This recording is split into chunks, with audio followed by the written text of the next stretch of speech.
Assalamualaikum warahmatullahi wabarakatuh. Perkenalkan, nama saya Anisya Arman. Perwakilan dari kelompok 5 akan menjadi moderator pada diskusi kali ini. Adapun nama kelompoknya adalah pertama Anisya Arman, Beni Mulia, Mika Waruwu, Novia Dieda Eka Putri, dan Yonia Putri. Topik pembahasan kali ini adalah lanjutan dari materi kemarin, yaitu upaya pembaharuan pendidikan nasional. Lanjutan uraian materinya adalah E. Pendidikan non-formal, F. Sistem persekolahan, G. Inovasi dalam pendekatan belajar mengajar, H. Inovasi dalam penggunaan teknologi. Baiklah, yang akan dibacakan oleh Beni Mulia, Mikel, dan juga Novia dan Puput. Upaya pembaharuan pendidikan nasional. Pendidikan non-formal. Pendidikan non-formal adalah jalur pendidikan di luar pendidikan formal yang dapat dilaksanakan secara terstruktur dan terjenjang.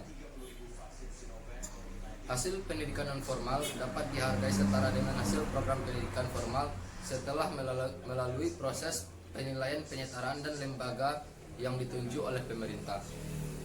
Fungsi dari pendidikan non-formal itu sendiri ialah mengembangkan potensi peserta didik dengan penekanan dan penguasaan pengetahuan serta keterampilan dan fungsional, dan juga pengembangan sikap dan kepribadian profesional. Jenis dari pendidikan non-formal tersebut ialah meliputi pendidikan kecakapan hidup, pendidikan anak usia dini, pendidikan keaksaraan, pemberdayaan perempuan, kepemudaan, dan lain-lainnya, serta pendidikan lain yang ditujukan untuk mengembangkan kemampuan peserta didik seperti pusat kegiatan belajar masyarakat, lembaga kursus, lembaga pelatihan, dan juga berbagai lembaga yang lainnya. Tujuan dari pendidikan non-formal ini sendiri ialah untuk memenuhi kebutuhan ke tingkat dasar, misalnya pengetahuan tentang alam, pendidikan keaksaraan, pengetahuan kesehatan dan gizi. Yang lainnya itu untuk keperluan pendidikan lanjutan, melengkapi pendidikan tingkat dasar dan nilai-nilai hidup, misalnya meditasi, pendidikan kesenian, pengajian, sekolah minggu, dan lain-lain. Contoh dari pendidikan non-formal itu sendiri ialah taman kanak-kanak, taman pendidikan Al-Quran, kelompok bermain, taman bermain anak, lembaga kursus, sanggar, lembaga kepemudaan, lembaga pelatihan, kelompok belajar, majelis taklim, dan masih banyak lagi kelompok-kelompok yang lainnya. Satuan pendidikan sejenis. Ini merupakan pendidikan non-formal yang dilakukan oleh masyarakat untuk meningkatkan pengetahuan, keterampilan, dan sikap di mana cakupannya luas dan memerlukan landasan hukum. Contohnya, balai latihan dan penyuluhan, para sekolah, kelompok bermain, penitipan anak, kepramukaan, pendepokan Pancasilat, sanggar kesenian, dan lain-lainnya. Perbedaan pendidikan non-formal dan pendidikan formal. Pendidikan formal adalah kegiatan yang sistematis, berstruktur, bertingkat dimulai dari sekolah dasar sampai perguruan tinggi dan yang setaraf dengannya. Termasuk di dalamnya adalah kegiatan studi yang berorientasi akademik dan umum, program spesialis, dan latihan profesional yang dilaksanakan dalam waktu yang terus-menerus. Pendidikan formal adalah jalur pendidikan yang terstruktur dan berjenjang yang terdiri atas pendidikan dasar, pendidikan menengah, dan pendidikan tinggi.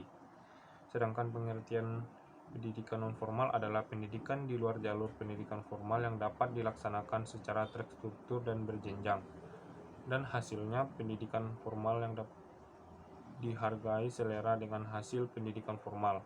Pendidikan non-formal meliputi pendidikan kecakapan hidup, pendidikan anak usia dini, pendidikan kesetaraan, dan lain-lain. Sistem persekolahan. Persekolahan adalah pembelajaran di sekolah dengan aksentuasi pada penguasaan materi yang diajarkan. Untuk mengetahui derajat penguasaan, diadakan suatu sistem ujian berkala dan penguasaan yang berdasarkan hasil distradilisasi yang ujian tadi, menentukan akses ke jenjang pembelajaran yang lebih tinggi. Pengakuan terhadap penguasaan materi yang disebut pula sebagai pengetahuan yang di jenjang pembelajaran tertentu ditandai dengan ijazah serta gelar tertentu yang sepadan. Pendidikan adalah proses pembelajaran yang secara esensial berupa usaha sistematik untuk membiasakan anak-anak didik sedini mungkin menggali, mengenal, mempelajari, memahami, dan menerapkan nilai-nilai yang diakui berguna bagi dirinya sendiri, keluarga, masyarakat, bangsa, dan negara. Dalam proses pembelajarannya, pendidikan juga mengenal proses penjenjangan. Di sini penjenjangan bagai menaiki anak tangga dimulai dari informasi atau nilai ke pengetahuan, nilai kearifan nilai. Sistem pendidikan Indonesia yang berorientasi pada nilai. Sistem pendidikan ini telah diterapkan sejak sekolah dasar. Di sini peserta didik diberi pengajaran kejujuran, tenggang rasa, disiplin, dan sebagainya. Nilai ini disampaikan melalui pelajaran PKN. Bahkan nilai ini juga disampaikan di tingkat pendidikan menengah dan pendidikan tinggi. Usia balita dan kanak-kanak adalah masa yang paling menyenangkan bagi seorang anak, karena di waktu itu mereka dapat belajar banyak hal sembari bermain. Namun di Indonesia pengenalan pendidikan sejak dini sudah mulai diterapkan. Bahkan ada yang masih dalam masa balita, seperti memasukkannya ke playgroup dan taman kanak-kanak sampai dengan pemberian kursus privat. Indonesia menganut sistem pendidikan terbuka. Menurut sistem pendidikan ini, peserta didik dituntut untuk dapat bersaing dengan teman, berpikir kreatif dan inovatif. Pembelajaran sistem terbuka menempatkan siswa sebagai fokus dari segala proses belajar dan proses mengajar.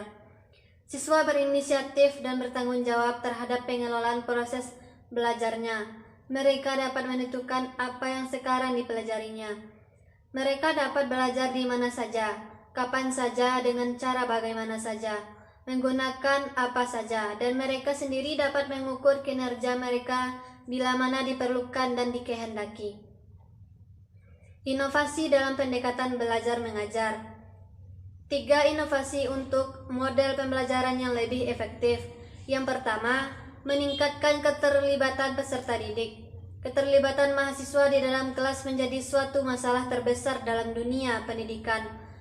Ruang kelas biasa dirasa cukup sulit untuk membuat siswa tetap fokus dengan materi yang diberikan. Hal ini dikarenakan pengajar tidak mengetahui apa yang sebenarnya membuat siswa tetap tertarik dengan kelas. Yang kedua, pembelajaran berbasis permainan. Siapa yang tidak senang bermain game? Bermain game dilakukan untuk mengurangi rasa penat setelah belajar. Nah, bagaimana kalau belajar sambil bermain game?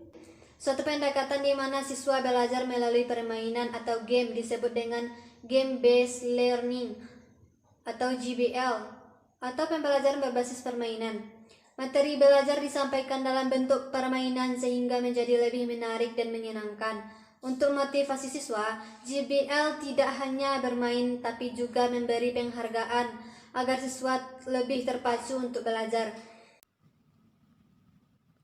Inovasi dalam penggunaan teknologi. 1. Inovasi pembelajaran elektronik learning. Teknologi informasi mencakup teknik komunikasi sebagai saran untuk mengirimkan informasi. Terdapat beberapa pandangan yang mengarah kepada definisi e-learning, yaitu salah satunya e-learning adalah konvergensi antara belajar dan internet. E-learning menggunakan kekuatan dan jalinan kerja, terutama dapat terjadi dalam teknologi internet, tetapi juga dapat terjadi dalam jalinan kerja, satelit, dan pemuasan digital untuk keperluan pembelajaran. Dan akhirnya e-learning dapat diartikan sebagai upaya untuk menghubungkan pembelajaran.